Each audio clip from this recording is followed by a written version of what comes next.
California, Trump faces growing revolt in the Golden State. The Golden State voted for HiIlary Clinton in November's election, and a network of groups say they will never accept Mr. Trump. A huge resistance movement is gathering pace in California in protest over the presidency of Donald Trump. Americans are celebrating the annual President's Day holiday, with the most populous state in open revolt against the current occupant of the White House. The state, which Mr. Trump lost to Hillary Clinton by 4 million votes in November, has long been seen as a potential bulwark to the Trump agenda. Politicians in the state have vowed to take action to block or slow controversial Trump policies on issues like immigration and the environment. But a network of grassroots groups has also now mobilized, and has hijacked tactics used by the conservative Tea Party movement to impact the political agenda. Already activists have taken their protests directly to local representatives with noisy and disruptive protests at their regular town hall meetings. Some members of Congress are now canceling such meetings. "I'm not a political activist by nature.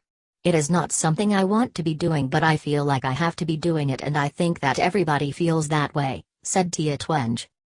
She is a member of the West Side Coalition for a Free America, a resistance movement bubbling in a leafy and usually quiet residential area. "Everybody feels in jeopardy and we have to take action."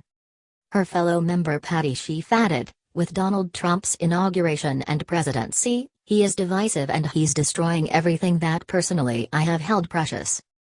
Critics of the movement warn that California risks retribution from the Trump White House with the possibility of funding being withheld. They also say protesters are just sore losers. But the resistance in California has even given rise to the talk of Calexit. If enough signatures can be collected, state residents will vote on leaving the union next year. Ultimately, even if Californians vote yes to seceding, it would need to be approved by Congress, making it unlikely.